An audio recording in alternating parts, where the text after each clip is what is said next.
बच्चों good afternoon. देखिए आज हम पढ़ रहे हैं chapter limits and derivatives. Limits and derivatives की कुछ प्रॉपर्टीज़ मैंने आपको बताई थी और अपन एक एक्सरसाइज की क्वेश्चन भी कर चुके हैं।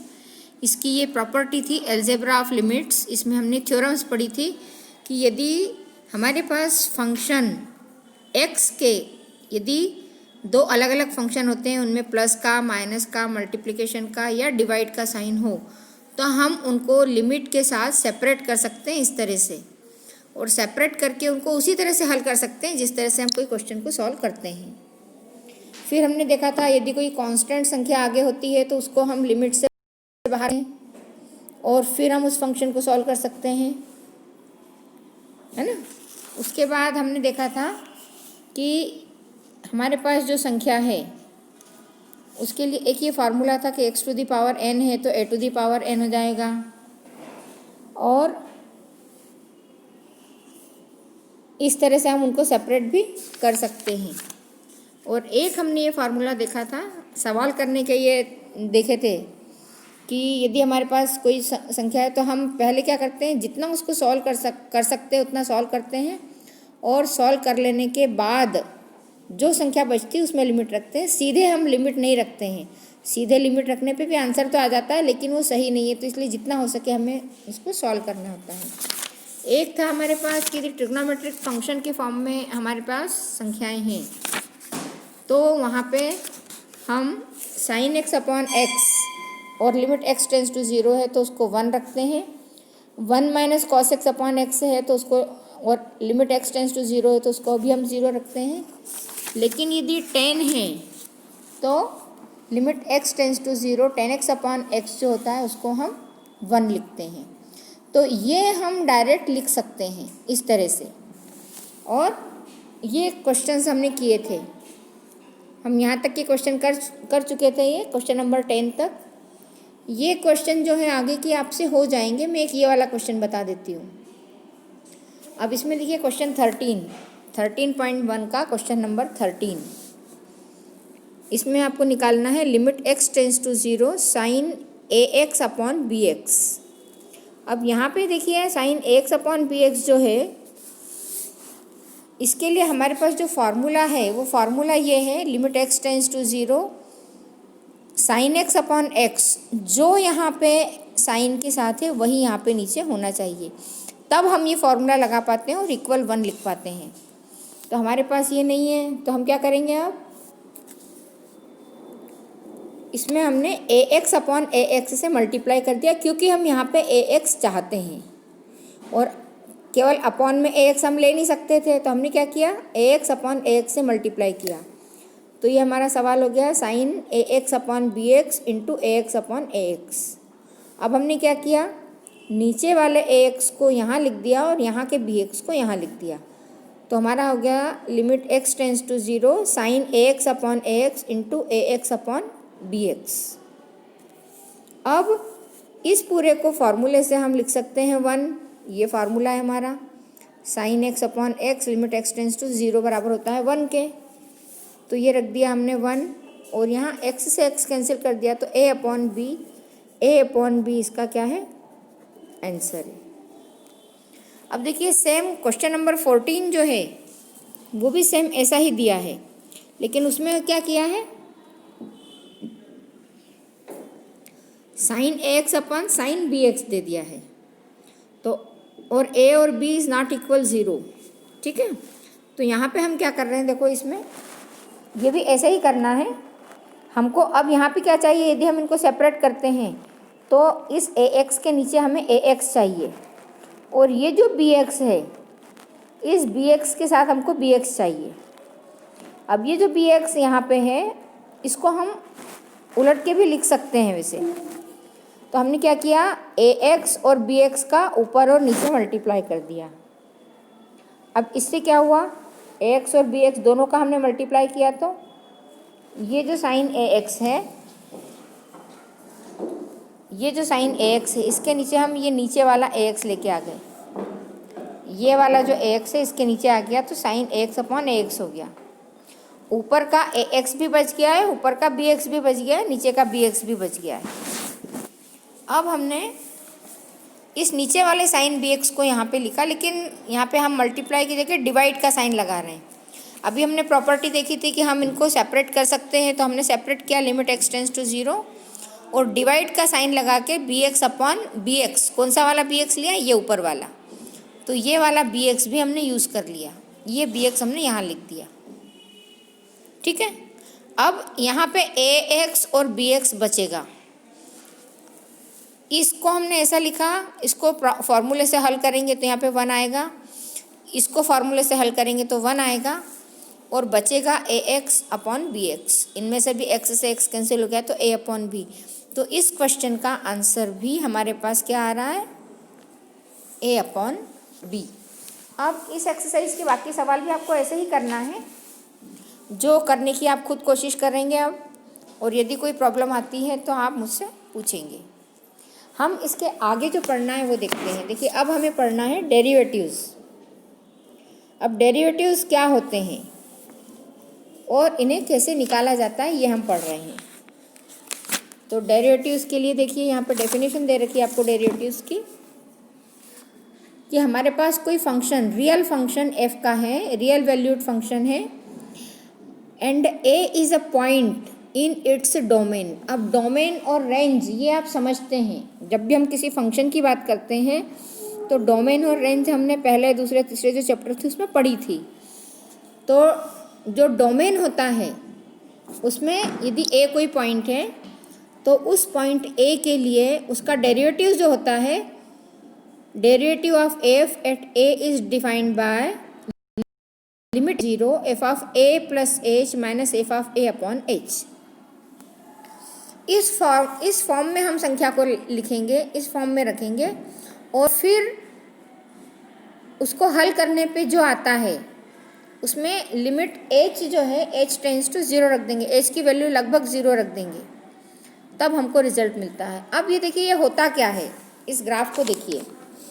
यहाँ पे एक्चुअली में इन्होंने दे रखा है कि एक स्ट्रेट लाइन है, एक स्ट्रेट लाइन जा रही है और एक कर्व जा रहा है।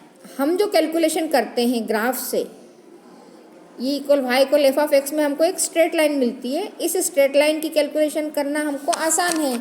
हम जो अभी ग्राफ बना रहे थे, तो जो भी ग्राफ बनाते हैं उसमें, लेकिन जब वो कर्व के फॉर्म में आ जाती है, जैसे आपको यहाँ पे एक कर्व दिया है y equal f f x में, ये इसमें यहाँ पे कोई पॉइंट P है और यहाँ पे कोई पॉइंट Q है, जब इसकी कैलकुलेशन हम करेंगे तो हम एक स्ट्रेट लाइन के फॉर्म में करेंगे। ठीक है, और ये जो कर्व बन रहा है तो इतनी जगह जो है, ये जगह हमारी छूट जाएगी, मतलब हमारी कैलकुलेशन सही नहीं होगी। इस कैलकुलेशन को सही करने के लिए हम क्या करते हैं, यहाँ पे एक छोटी सी स्ट्रिप ली हमने। स्ट्रिप ली मतलब ए के जस्ट बाद वाला जो लाइन रहेगी ग्राफ में, उसको लिया हमने और माना कि हम यहाँ से यहाँ तक की ही गणना कर रहे हैं। तो हम देखते हैं कि यदि इतना लंबा जो कर्व है, इसकी कैलकुलेशन करेंगे तो इतनी लंबी लाइन मिलती है, जो कि गलत कैलकुलेशन दिखा सकती है। अब यदि यहाँ से यहाँ लेंगे तो ये पॉइंट में ज़्यादा अंतर नहीं आएगा। उसके बाद हम इसकी लिमिट चेंज करेंगे, उसके बाद अगला पॉइंट तो वो यहाँ आएगा। तो जो पॉइंट आपके फंक्शन से यहाँ लेकर यहाँ तक उसकी कैलकुलेशन कर रहे थे, अब हम उस पॉइंट की कैलकुलेशन यहाँ से यहाँ, क्योंकि देखिए हमारे पास जो कैलकुलेशन है उसमें हमने area of rectangle, area of straight line से रिलेटेड जो है उनका निकाला है, और दूसरा निकाला हमने एरिया ऑफ कर्व। तो कर्व का एरिया निकालने के लिए हमको गोलाई पे जाना पड़ता है, तो उस गोलाई वाली जो लंबाई है उसको हमने इतने छोटे छोटे उसमें बांट दिया। तो अब देखिए, यहाँ से हम यदि यहाँ से यहाँ तक का लेंगे तो हमारे पास एक रेक्टेंगल का एरिया मिलेगा, फिर यहाँ से लेंगे तो एक रेक्टेंगल का। तो ये लंबाई धीरे धीरे हम बढ़ाते जाएंगे तो हमारी कैलकुलेशन एकदम सही होगी। ठीक है, जो गलत कैलकुलेशन हो रही है उसको सही करने के लिए हमने ये मेथड यूज़ की है, और उसको हमने छोटे छोटे पार्ट्स में बांट दिया है, ए, फिर a+1, a+2, a+3 करके, और h।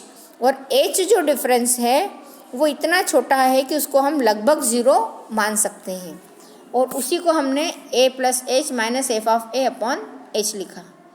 देखिए यहाँ पे h और h 0 होगा, ये और ये बराबर हो गया, तो आपकी जो डिफरेंस आया है वो ज़्यादा नहीं आया है।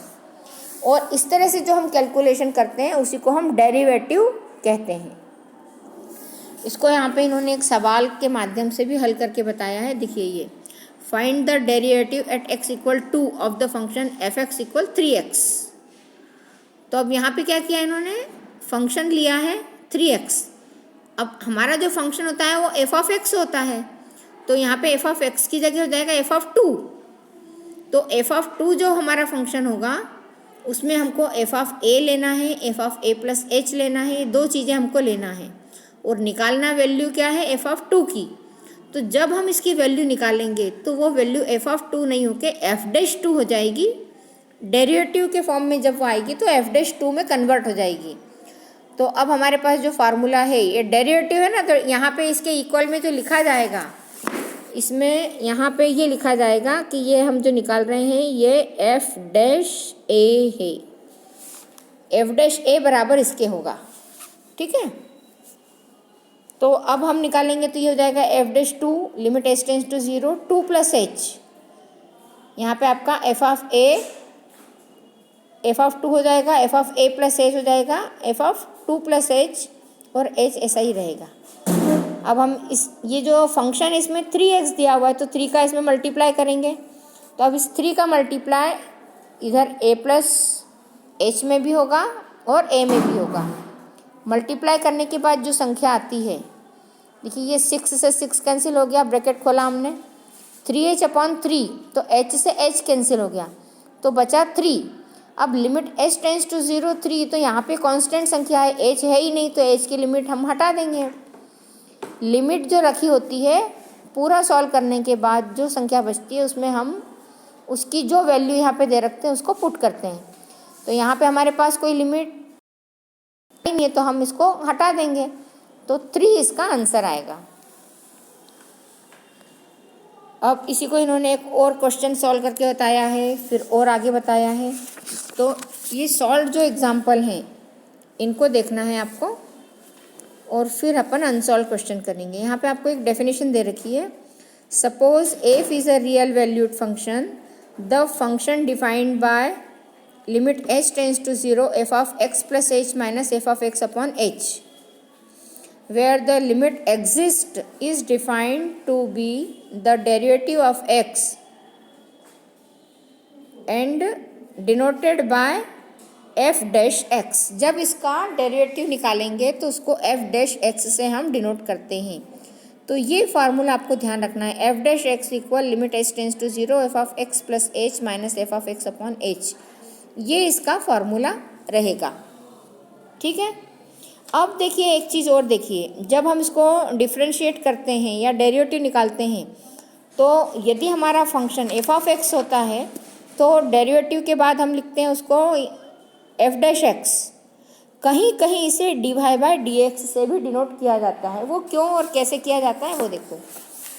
हमारा फंक्शन जो होगा उसको हम y और x ये दो चीज़ें लेते हैं, x और y दो चीज़ें इस फंक्शन में होती है डेरिवेटिव में। अब x जो होता है वो इसका मेन रहता है। दो जो आपके वेरिएबल होते हैं उसमें मेन वेरिएबल x होता है और सेकंड वेरिएबल जो होता है वो y होता है। x और y के अलावा जितनी भी चीज़ें हैं उन सबको हम कांस्टेंट मानेंगे, ठीक है। अब जब हम इसको डिफ्रेंशिएट करेंगे तो डिफ्रेंशिएशन दोनों तरफ होगा।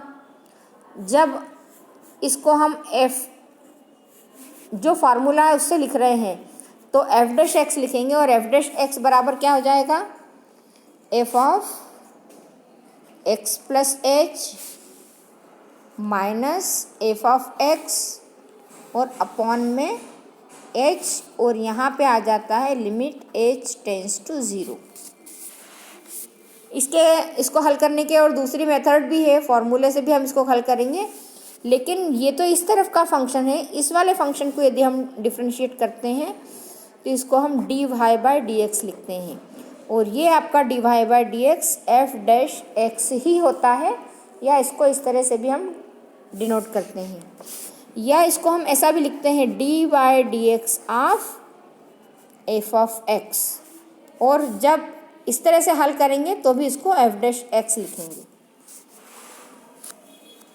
कहीं कहीं इसको इस तरह से भी लिखा जाता है कि जैसे आपने ये लिखा है function y equal f of x को, इसको एफ डैश एक्स लिखा है, तो यहाँ पे यदि फंक्शन y की फॉर्म में ले तो इसको y डैश भी लिखते हैं। अब y डैश लिखा, ये फंक्शन एक से अधिक बार भी डिफ्रेंशिएट होता है तो y1 y2 भी लिखते हैं, जो जब आएगा तब मैं आपको उसको बतलाऊंगी कि इसको इस तरह से भी लिखा जाता है। तो ये आपका जो डेरिवेटिव होता है उसमें मेन चीज़ दो हैं, ये ध्यान रखिए आप कि x इसको कहते हैं इंडिपेंडेंट वेरिएबल। x होता है इंडिपेंडेंट वेरिएबल या फर्स्ट वेरिएबल, y होता है डिपेंडेंट वेरिएबल जो कि x के ऊपर डिपेंड है। तो डिपेंडेंट वेरिएबल, इंडिपेंडेंट वेरिएबल और x और y के अलावा जितनी चीज़ें हैं उन सबको हम कांस्टेंट मानेंगे और इस फार्मूले से हम इनको हल करते हैं। अब इनको जब हम डिफरेंशिएट करते हैं तो संख्या धीरे धीरे करके क्या होती है, छोटी होती जाती है। अब इसको हल करने के कुछ नियम, कुछ फार्मूले हैं, वो सब हम देखते हैं। देखिए अब algebra of derivative of function, इसका एल्जेब्रा क्या है। यहाँ पे इन्होंने कहा है थ्योरम में कि f और g दो फंक्शन हैं such that their derivatives are defined by common domain. इनका कॉमन डोमेन है derivative of sum of two functions is sum of the derivatives. तो एफ ऑफ एक्स और जी एक्स दोनों के बीच में प्लस का साइन है। इनको जब हम डिफरेंशिएट करेंगे तो इनको हम अलग अलग भी करके लिख सकते हैं डिफरेंशिएट करने के लिए, ठीक है। अब देखिए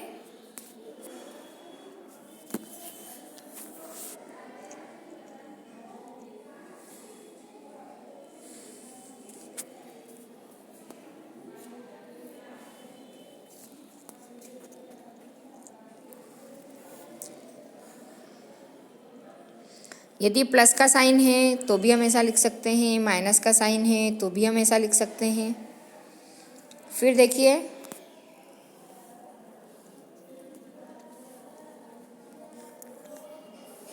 मल्टीप्लिकेशन का साइन को अलग अलग कर सकते हैं ये, और डिवाइड का साइन है तो फिर हम उनको अलग अलग करके नहीं हल कर सकते हैं। मल्टीप्लिकेशन के लिए और डिवाइड के लिए हम इनको सेपरेट नहीं कर सकते हैं, इनको लिए हमारे पास फार्मूला है। एफ एक्स और जी एक्स दो फंक्शन हैं, जब इनको डिफरेंशिएट करेंगे तो इसके आगे लिखेंगे डी बाई डी एक्स, और इस डी बाई डी एक्स को हम इस तरह से करेंगे, एक फंक्शन को हम पहला मानेंगे दूसरे को दूसरा। तो D by D x of ये, इसको मान लो फर्स्ट मानते हो तो फर्स्ट फंक्शन और सेकंड फंक्शन इसके मल्टीप्लाई में आ जाता है, plus first function into D by D x of second. इस तरह से इसको आप याद रखेंगे, ये फार्मूला है, इसको आपको याद रखना है।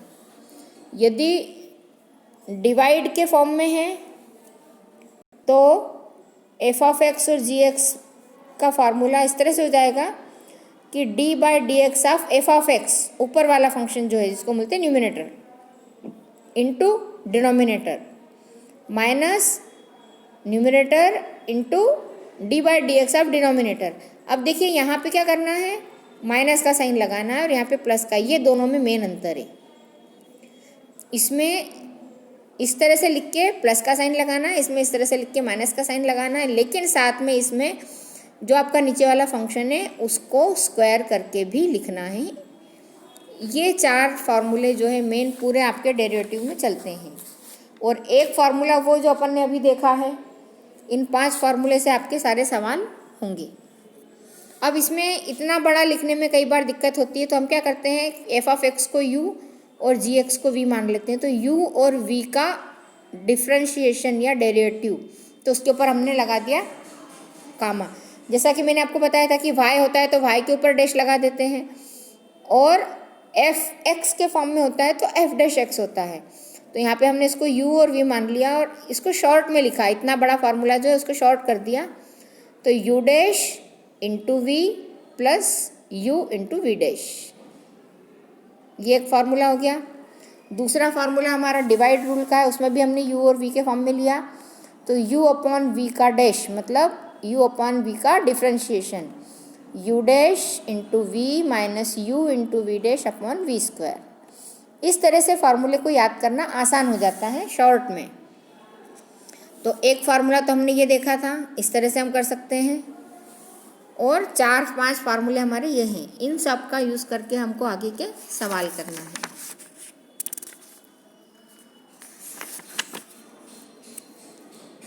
देखिए इसमें हम जो सॉल्व्ड एग्जांपल है वो इम्पॉर्टेंट है, कई बार परीक्षा में पूछे जाते हैं। तो जो सवाल पूछे जाते हैं उनको मैं आपको एक बार बता देती हूँ। देखिए ये एक है theorem 6, derivative of f x equal x to the power n. X to the power n को जब हम डिफ्रेंशिएट करते हैं तो हमको मिलता है n x to the power n minus 1। ठीक है, इसको हमने इस मेथड से किया, इसको दोनों मेथड से कर सकते हैं। इसको तो हम फार्मूला ही मानेंगे, तो एक तो फार्मूला ही हो गया, लेकिन ये आता कैसे है वो देखो। F dash x equal limit h tends to 0 f of x plus h minus f of x upon h, ये तो इसका फार्मूला है। अब यहाँ पे हमारे पास x में क्या अंतर आ रहा है, यह x to the power n है, तो हम जो है उसकी पावर n कर देंगे। f को हटाया और उसकी पावर हमने n कर दी। अब हमने क्या किया है, इसको फंक्शन के फॉर्म में लिखा है। अब देखिए फंक्शन के फॉर्म में लिखने के बाद x प्लस एच जो है, x प्लस एच को हम बाइनोमियल एक्सपांशन, जो कि आप पढ़ चुके हो, बाइनोमियल एक्सपांशन से खोलेंगे तो इस तरह से आएगा ये NC0 x to the power n, NC1 x to the power n minus 1, साथ में h एक एक पावर बढ़ता जाएगा। और इस पूरे को हमने हल किया, फिर d by d x of f of x बराबर हो जाएगा x plus h to the power n minus x to the power n upon h. इन सब में से हमने क्या किया, जब खोला इसको तो x to the power n यहाँ पे अकेला आया था, NC0 मतलब 1, यहाँ पे x to the power n अकेला आया था, और सबसे लास्ट में ये x to the power n है, इससे ये दोनों कैंसिल हो गए। तो अब आपके पास क्या बचा, NC1 से लेके NC1 की वैल्यू होती है 1, और इधर जो लास्ट टर्म होती है उसकी वैल्यू भी होती है 1। तो इस तरह से जब बाइनोमियल एक्सपेंशन को खोला तो हमने इसकी फर्स्ट टर्म और इसकी लास्ट टर्म लिखी, बाकी बीच की को छोड़ दिया है। तो ये n x to the power n minus 1, और यहाँ पे आएगा h to the power n minus 1। क्यों, क्योंकि यहाँ पे जो लास्ट में h to the power n थी उसमें से हमने एक h कॉमन निकाल लिया, और एक h यहाँ से कॉमन निकला ये, तो h यहाँ से कॉमन निकल गया। अब ये सारी चीज़ें बची, इस h से इस h को हमने कैंसिल कर दिया, तो यहाँ बचा x to the power n minus 1। आगे आएगा h into x to the power n minus 2, फिर h square x to the power n minus 3, इस तरह से आएगा। अब हमने क्या किया, आगे कुछ नीचे भी कुछ नहीं बचा है, तो हल करने के लिए कुछ नहीं है, तो हमने h से h को कैंसिल करने के बाद देखा तो n x to the power n minus 1, इसमें कोई h नहीं है, बाकी सारी संख्याओं में h है। अब हम जब इसकी लिमिट रखेंगे h टेंस टू 0, तो बाकी सारी चीज़ें 0 हो जाएगी, और सिर्फ n x to the power n minus 1 बचेगा। ये देखो, जब हमने लिमिट रखी तो ये यहाँ से लिमिट का साइन हटा दिया, इसको जब हटाते हैं तो ये n x to the power n minus 1 आता है। अब इसी तरह से हम इस फार्मूले को यूज़ करेंगे, तो यहाँ पे हमारे पास हो जाएगा d by D x of x to the power n equal, ये इसको हमने और अलग अलग रूल्स से करके देखा तो हमको आंसर यही मिल रहा है, तो हम इसको फार्मूले की तरह ऐसे ही यूज़ करेंगे। फिर आपको और भी थ्योरम दे रखी है इन्होंने कि यदि हमारे पास संख्याएं इस फॉर्म में हैं, कैसी, x equal a n x to the power n, a n minus 1 x to the power n minus 1, इस तरह से इतनी सारी संख्याएं हो पॉलिनोमियल के फॉर्म में, तो इनको हम सेपरेट कर सकते हैं।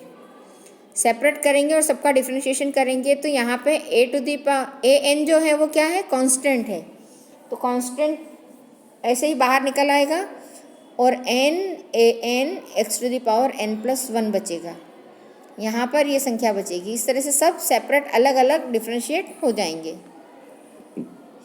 और इसका यूज़ करके इन्होंने ये आगे सवाल किया है। देखो ये 600, ये हमारे पास कांस्टेंट टर्म आ गई, x टू द पावर 99 है, और यहाँ पे x टू द पावर 54 है। इसको जब हम डिफरेंशिएट करेंगे तो हमको क्या हल मिलेगा,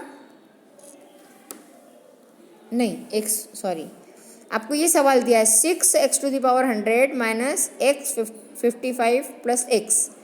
इसको जब हमने इस फॉर्मूले से किया तो 6 कांस्टेंट आगे रह गया, यहाँ n 100 बाहर आएगा और x⁻ हो जाएगा। इससे ये सवाल ऐसे होगा, आपको दिया है 6 × 6⁻100 माइनस x⁻55 प्लस एक्स। 6 को तो हमने अलग रख दिया, इंटू x⁻n का फॉर्मूला लगाया इसमें, तो ये आ जाएगा n की जगह 100, x⁻n माइनस 1, तो n माइनस 1 मतलब 100 माइनस 1, माइनस x⁻55 है तो 55 माइनस 1, और यहाँ पे n की जगह 55 आ जाएगा, प्लस x की पावर क्या है 1, तो यहाँ आ जाएगा 1 और x की पावर 1 माइनस 1, और हमारा फार्मूला क्या है x⁻n का डिफ्रेंशिएशन लिखते हैं d/dx, और ये हमारे पास आता है n x⁻n माइनस 1। इस फार्मूले से हम करेंगे तो 100 और 6 का मल्टीप्लाई करेंगे तो आ जाएगा 600, x⁻100 माइनस 1 हो जाएगा 99, यहाँ पे 55 है आगे, और x की पावर हो जाएगी 54 प्लस x की पावर 1 माइनस 1 मतलब 0, और किसी भी संख्या की पावर यदि 0 है तो उसकी वैल्यू हम 1 मानते हैं, और मल्टीप्लाई बाय 1, 1 × 1 तो आ जाएगा 1, तो यही इसका आंसर है। यदि हम उस फार्मूले से करते हैं तो उतना बड़ा करना है, और इस फार्मूले से करते हैं तो इस तरह से करना है। अब ये जो सवाल आपने समझे हैं, एक्सरसाइज में जितने भी सॉल्व हैं उनको सबको करने की आप कोशिश करना, और कल अपन आगे के सवाल हल करेंगे।